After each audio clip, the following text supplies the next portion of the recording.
Definitely not. Okay. So what are you doing in Bedford? I haven't seen the greater Bedford area yet because of that, but Just a bit of advice, maybe don't. yeah.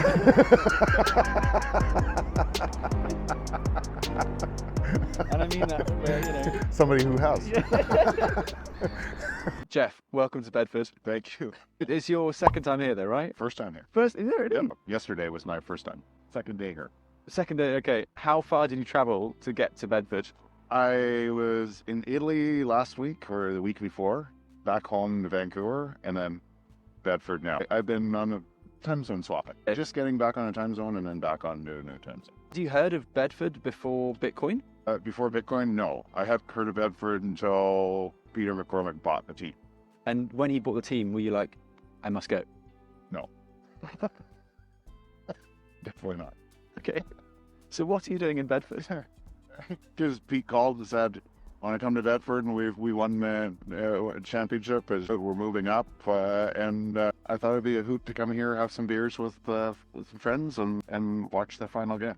I presume the next couple of days is going to be a whirlwind of education about this phenomenally culturally rich town. And of course, you wrote it's becoming a go-to Bitcoin book, even though it's not about Bitcoin, The Price of Tomorrow. And you also manage a fund, Ego Death Capital. What do you make of the current sort of economic scene, globally speaking, right now, before we come to Bedford? It's playing out exactly like the book predicted it'll play out. AI is playing out like the book predicted AI will play out, and the corresponding problem in the world, because those two systems are at polar opposites, is playing out exactly as predicted in the book, unfortunately. And Bitcoin is essentially affixed to the system outside of the system. It's a transition to a new system. I would say I'm not surprised by anything, because my mental model of the world is just being reinforced. And the book is, of course, something that people read at home or at leisure in their own, coffee shops or bedrooms or whatever it is around the world. And yet here we are congregating in a physical space to talk about those things that you've learned about in the book. I mean, even last night, there was another aha moment for me when you were talking about, the calculator in your phone. That's not in GDP, for example. And I feel like we do need those spaces. But what do you think? Do you think that we need these physical spaces in Bitcoin? Do we need these places where people can come together? I think it helps, but it's amazing how many friends, probably you have too, I know I have, that I have actually never met. And I consider them close friends, that over time you've developed these relationships, these online relationships that you've never met. But there is something about meeting in person, spending that time, going deeper, doing this. There's something about that I don't think can never replace full time. Yeah. Why do we need these spaces? Why is it important? The people in Bitcoin that truly understand Bitcoin's revolutionary potential, and I bought Bitcoin for a hedge against the existing system. I knew the existing system was collapse. I talk about it all the time. 90% of my time was an existing system. And I was talking about Bitcoin all the time, but with 90% of my time is building boards and everything else in the existing system instead of everything in Bitcoin, then I'm reinforcing the world I don't want to see. So I pivoted my time to create into essentially my highest, best use, what I thought, helping other entrepreneurs achieve their dreams on these rails, into something I felt was beneficial for my time, the world, everything else. But I could see even before that, when you think about that equation for myself, how many Bitcoiners actually just hold it and are waiting? Too many. There's probably enough Bitcoiners already if all of those people just said, I'm moving and spending more of my time in this, to massively step change the adoption rate. With this, I'm going to call it a disconnect, I guess, between the reality of the situation and the sort of the Bitcoin hodlers. I mean, they're also very important. I do concede that. But how can you sort of fix this disconnect? How can you get more people to make that leap into doing what Peter's doing what you're doing? I think it's just time people start to realize that the Bitcoin rabbit hole is deep, right? It's really deep. And if you're at the top of that rabbit hole, the first thing you probably do is hold it. A lot of people, the next thing they do is go and buy some other shitcoins. And then they come back to Bitcoin. They start to understand it more. Some people go down that path really quickly. Some people go down slowly. By the way, it creates a massive asymmetric opportunity. Because if you're there doing that earlier, that's actually where all the new businesses will be. So when you're spending more time in the world you want to see, you meet more people that are aligned in the world that you want to see. And that's why I keep saying on these podcasts, I can't believe I get to do what I get to do. Yes, we're going to make a ton of money besides the money. Like, I get to spend my time with the most brilliant entrepreneurs and most brilliant people building the rails of the future. It's not just about the money. Like, I'm so excited every day. I fly out of bed every morning. We get to do this. Yeah, and this is my job. Back to Peter and the documentary about his story. Is there a risk that it's a rich Bitcoiner who's like, I like football, so I'm going to buy a football club. I like beer, so I'm going to buy a bar. Is he really raising up the town of Bedford? Is there a risk that he's just, satisfying his own interests? Here's the thing. Why is that bad?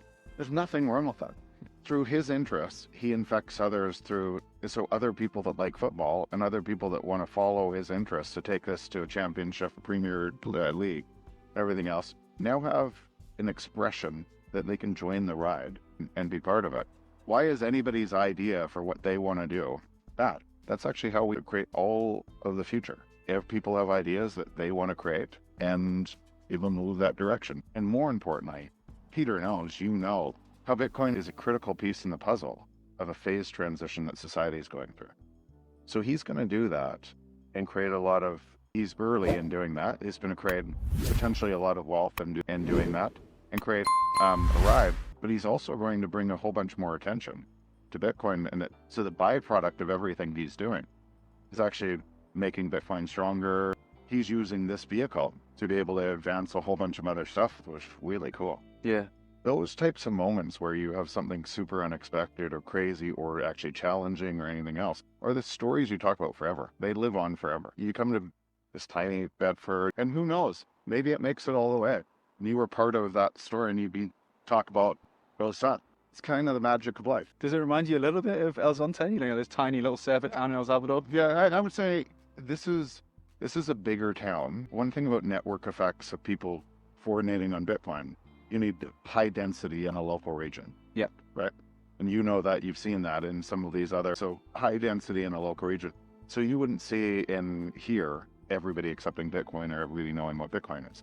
That'll take longer in a bigger place like this. As more and more businesses accept it, more and more people use the businesses and then if only one business in your town has it, then it doesn't become a regular occurrence paying. And then the business says, nobody's asking for it and stops taking it. Yeah. And so that density is critical. Absolutely. Okay. It's early days to the value economy. I do get that now. But do you really think this value for value concept, do you think it really does have legs, or is this the sort of thing that's going to be properly working in 10 years time? How close are we to piercing through a value for value economy? So for people in Bitcoin and on Nostr, that economy is emerging and it's really early. Yeah.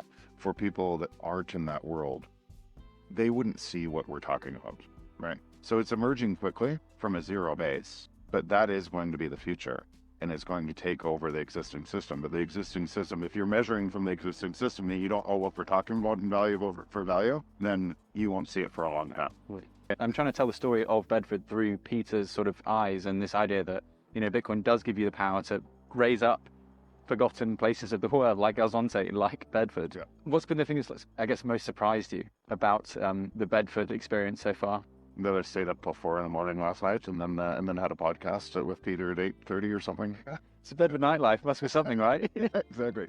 So funny enough, when you say that, so walking from one pub and then coming by this live music place at a different pub, and we were coming home and let's go check out this place, and it was a ton of fun. Yeah. Like I said, those experiences kind of cool. So yeah, I haven't seen the greater Bedford area yet because of that, but just a bit of advice, maybe don't. Yeah.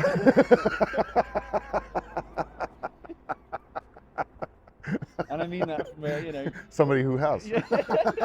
One of my best mates from uni grew up here, so we'd come here for his 21st, his 18th, his 25th, and every time, you just get off the train. I don't want to come back here for a long time. But this is lovely. This area is beautiful. Yeah.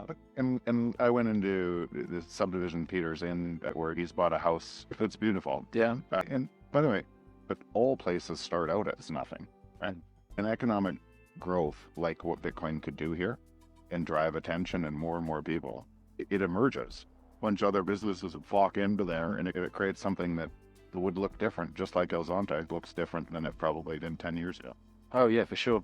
Yeah, I mean, I think it's fair that Peter's calling this the capital or the hub of Bitcoin activity in the UK. I don't know enough about the UK, but really, like, we went to Edinburgh, and that was really cool too.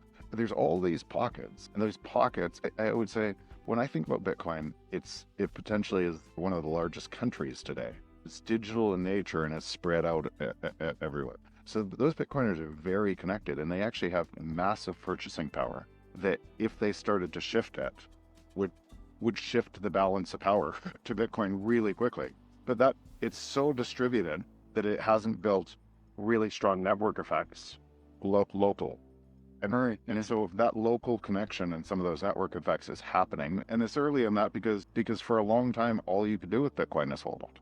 There was no Lightning. There was no Fedi coming on. There wasn't a whole bunch of other ways to be able to use it. So people just held it. Now there's ways to use it and create an economy around it. Yeah, it's so interesting that the nature of it being distributed and decentralized is also its Achilles heel.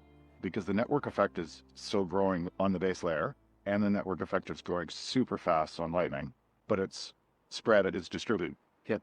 So if you asked how many new people are joining, but they don't know how to connect to the purchasing of the real world things because they feel alone in their city, or there's 10 or 20 others in their city.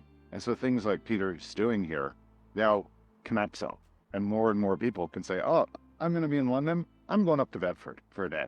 Rest will start to happen. Yeah, we might see the beginnings of this town turning around, right? It's wonderful, Jeff. Thanks so much. I really appreciate it. No problem.